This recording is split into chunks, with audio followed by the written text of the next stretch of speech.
I found out on my birthday that my friend was not my real friend. So basically, the day of my birthday, the plan was to go to a dinner at 7:30. We were supposed to meet up at the hotel that I paid for at 6:45. So my friend, which is friend A, she calls me and she's like, yeah, I'm financially not able to, come to your dinner. I just am unable to come. And she was crying on the phone, boo-hooing and everything. And I was like, girl, it's no problem. Like, we all gonna eat. Like, I would never do that. I will take care of you. I'll pay for you, no problem. So basically, on your birthday, fast forward to, the time of us leaving at 6:45. So friend B was there with me getting dressed. Friend C said she was going to meet us at the, dinner. Mind you, the dinner was set at 7:30. So 6:45 comes and we're waiting on friend A, which is the friend that I'm not friends with no more. But we're waiting on her. So we call her and we're like, yeah, girl, where you at? And she's like, yeah, I'm running late. I still got to, get dressed when I get to the hotel. And we're all like, the reservation's at 7:30. Like, I told these girls this, days in advance. So she comes to the hotel, and when she comes, she has this stank attitude. Like, she really don't even want to speak. Like, she don't even want to be here. So I'm like, what is her problem? Like, one, you making me late for my birthday dinner on my birthday and then giving me an attitude about it. Like, I didn't tell you these plans previous. So anyways, we get into the car. She, gets dressed. She ended up making me late for my dinner. We didn't get there till 8 o'clock. So basically, we get at the table. Mind you, friend A is who I'm paying for. Friend A also does not drink alcohol. She does not drink at all. So the server comes to our table. He does his big introduction. He's like, yeah, we have this, cool, that has smoke that comes out of it. Mind you, like, I'm looking, I don't care about prices when I'm eating because it's my money. But it's like, for her, it was like, I didn't feel like I needed to have that conversation. Like, don't break my pockets, because this is a grown 25-year-old woman. So the waiter's like, does anybody want to? I'm like, yeah, I'll have it. And this is a $20. Why does friend A raise her hand and say, oh, I'll have one too? I don't want you to drink alone on your birthday. You're going to drink with me on my birthday and I'm paying for it? And you don't even drink? You dumb? Wait, what? So anyways, the food comes out, whatever. And, they give me a free drink because they messed my food up. And then she going to tell the waiter, oh, I want one too. And we're all just like, what is wrong with this girl? So after that, like after the dinner was done, the checks come out. My check was $71 by myself. So now, because she decided to run my check up and get, and not just food, my check went from $71 to me paying $200 for me and her combined. The reason how I knew that she really had money, she texted me the next day asking me for the plug's number. And then when I confronted her, the plug, she was upset and she felt disrespected on my birthday.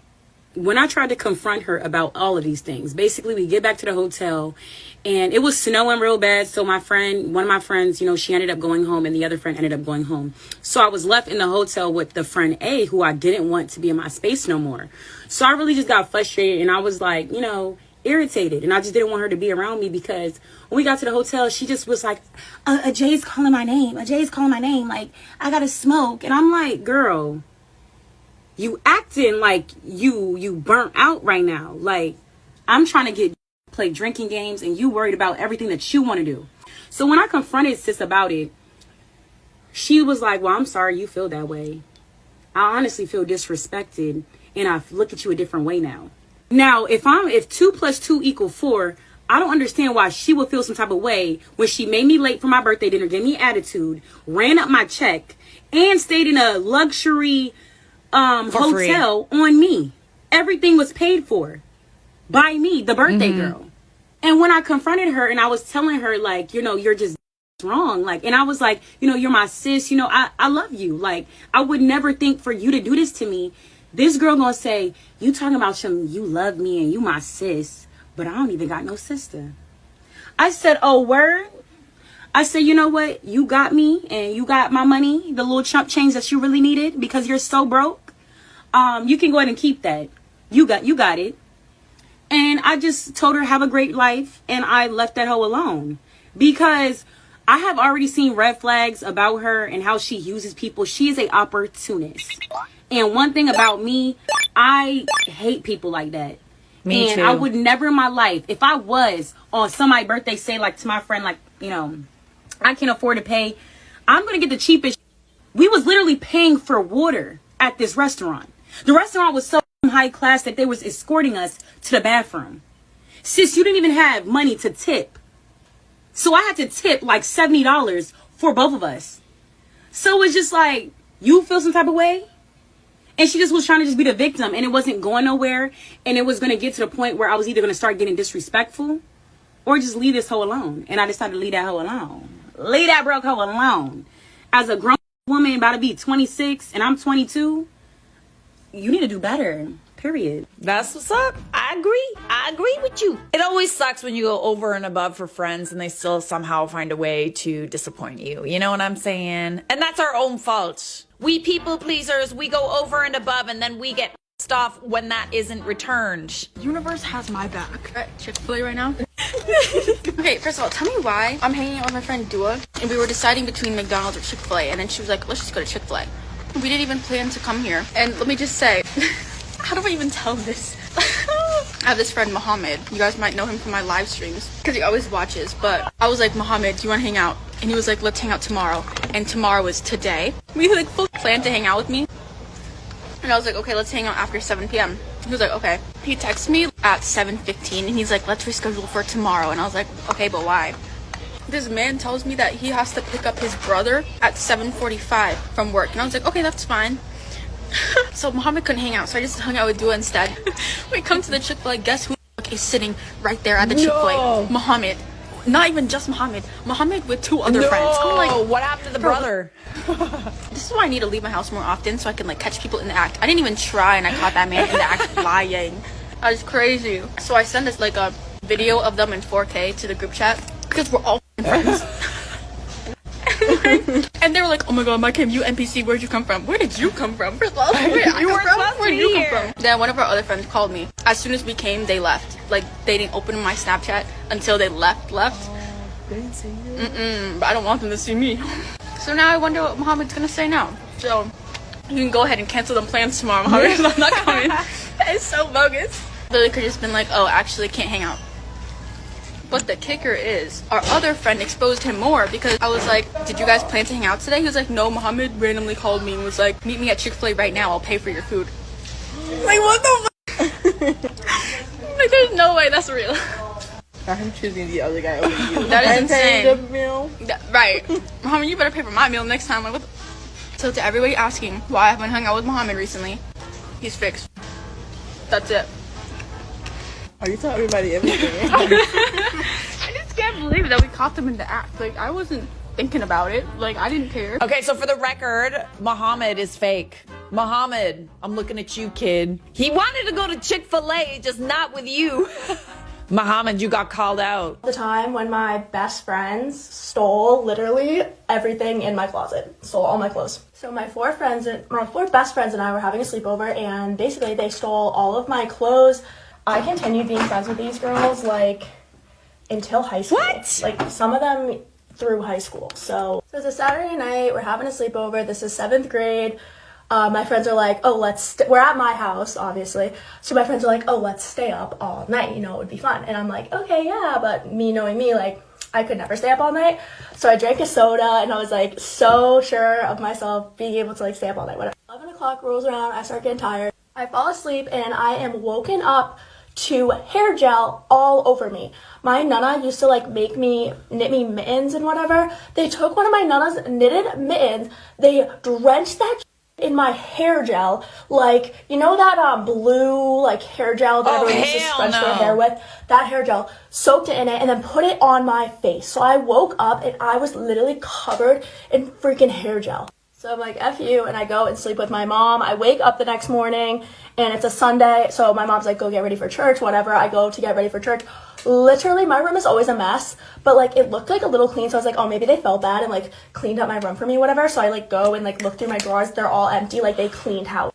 Like, I was going through my drawers, trying to find, like, my Victoria's Secret yoga pants, you know, like, anything, and nope, they took it all. So I'm, like, crying. My mom's like, you're being dramatic, whatever. One thing about me is, like, I was, like, a doormat for my friends in middle school. Me being the unconfrontational person I am at the time, I'm like, text my group chat, or if their group chat wasn't a thing, I text my friends, and I'm like, hey, did anybody, like, happen to borrow some of my clothes? Like, no biggie if you did, like, just wondering. Gosh. They did a gaslighting on me, and they're like, no. That's my brother, 'cause my brother's up at all hours, so I'm like, did you, like, see anything, like, suspicious? Like, were you up when they left? So basically my brother was like, yeah, they asked me for a trash bag last night. Like they asked where the trash bags were. And then this morning I saw them leaving with giant trash bags. You didn't think So to my stop mom's them? like, we're driving to their house. And I'm like, no, you're not. Like, keep in mind, at this time, I literally am the most, like, unconfrontational, like, most self-conscious person ever. I'm like, these are my only friends. Like, I don't care if they stole my clothes. Like, I can't, like, what if they didn't? And now they're gonna think I'm two-faced. Like, we can't tell anyone. Like, what the was that? So then the very next day, I go to school, and guess what? They're all wearing my clothes. I was like, and I mustered up the courage, and I was like, that's my shirt. They just continue to gaslight me, and they're like, no, it's actually my neighbor's shirt, and you're not the only one who owns these clothing. Like, you didn't design them. And then they said, I'm two-faced, and then I can't sit with them at lunch. This is the days before you could track your laptop. But basically, I was like, if you don't give me my clothes back, I'm calling the cops. And sure enough, they gave me all my clothes back, so that was nice. The audacity to go and steal your clothes and then gaslight you while they're wearing them the next day at school. Like, are you stupid? Are you dumb? I saw this TikTok that said, tell me when you found out that your friend was fake. Then the video after that was like something about like, why do girls go to Miami and then come back not friends? And it reminded me of the time where I lost my friend of like 25 years. This happened right before I was going to graduate pharmacy school. My friends invited me on their girls trip. They were going to go to South Padre Island. So I was like the third wheel. I arrived like a day after they did. It was the first time I even got on a plane. And I was like super excited. The first 2 days we had a blast, and then we drove to Houston. While we were in Houston, I said, hey, let's stop at the store and let's get a bottle. It's on me. I want to celebrate that, we're here and we're having such a good time. So I made everybody take, I think, 2 shots before we went out to dinner to like some fancy steakhouse, right? So on the way to dinner, I'm sitting next to my friend and I'm talking to the driver, and we're talking about something completely unrelated to pharmacy or any kind of money. And next thing you know, she's like, well, nobody cares. Nobody cares. And I'm like, okay. Okay. She's like, nobody cares that you're going to be a pharmacist. Nobody cares. You need to stop talking about it because nobody cares. And I was like, okay. So then she just went off and she was just like, you think you're better than everybody. You need to humble yourself. You're just like everybody else. And just because you're going to be a pharmacist, it doesn't make you better than anybody. And I'm like, I never said any of it. Like, we were not even talking about my career. We're not even talking about myself. We were just, I think I was just asking the guy, like, what's there to do in Houston? Like, I was nothing related. And she just went off on me, right? And so I was already tipsy. So then I'm like, start crying. I'm like bawling my eyes out, right? So I'm crying my eyes out. This is my friend from like 2nd grade. So that really hurt my feelings. And then, so we were with my friend's brother. So we still had to go and have dinner. So we go to the restaurant still, because I don't want to ruin anybody's time. I'm there as a guest. I don't want to be an asshole. So we still go to the restaurant. We sit down for dinner and she's still talking. She's just like talking like, oh, look at the way she eats. Look at this, look at that. She's just talking all this shit. And I just have to kind of like take it because I don't want to be rude. So then we go to the bar after dinner, right? And I assume everything's fine. I just kind of keep my distance. I'm talking to this other guy, the driver. And I'm just trying to like talk to him. I think I was like, hey, let's do some like Vegas bombs or something. And we ordered some Vegas bombs. And I thought everything was fine. I just kept my distance from her. I'm like, I don't want to deal with her. Whatever issues she's got, that's on her. Next thing you know, I feel somebody like pull my hair. No. And I'm like, I'm like ready to fight this right now. I felt somebody pull my hair, and then when I went to look, like she like ran next to my friend, and then I was like, I tried to pull her hair back, but anyways, next thing you know, I'm like, I just feel somebody like grab me, like pick me up, like I'm tiny, I'm like 5'2", so this guy, like this big guy grabs me and then just takes me outside the bar, and he's like, look, he's like, she's clearly jealous. You cannot fight her. If you like catch a case, this can affect your license. Period. You have too much to lose now. You cannot stoop down to her level. She's trying to bring you down with her, but you can't allow her. She's clearly jealous, and you just have to like ignore her. Yeah. So I was like, okay. I was like, you know what? You're right. So, we went to another bar and she was still being weird. So then I actually just left my friends and I went to party by myself. I had a great time. Yeah. Overnight, my flight was early in the morning anyway. So I literally just went back to the house just to pick up my stuff, and I just went straight to the airport, and then I came home. So I wish she had just apologized, like, hey, something happened, maybe wouldn't have been as close of friends, but at least maybe we could have like patched things up, because it was really stupid for that. That fight was stupid. if you're ever feeling jealous of anybody, you should think within yourself, like, why do I feel like that? I won't say that I've never been jealous of anybody, but when I have, I think about it, like, why do I feel like that? And if I do feel like that, like, what can I do to change that feeling? Because it's not a good feeling. And at the end of the day, like, you're the one who looks like an asshole if you act on those feelings. You also have to remember everybody has a different path and everybody started out differently. So, I mean, even like the way that you were raised, even like where you were raised, where you were born, like all your opportunities are going to be different and you cannot compare yourself to anybody else. You just have to learn to love yourself and the things that you can do. Well, that was a really nice way to end on that note. For the record, jealousy is a normal human emotion. It's probably the worst human emotion that you can ever feel. It's an ugly emotion. But the fact of the matter is, I think we've all felt it about somebody else. It is what it is. It's normal. It's something that most of us probably shouldn't admit or care to admit. But at the end of the day, we gotta normalize being happy for other people, especially our friends.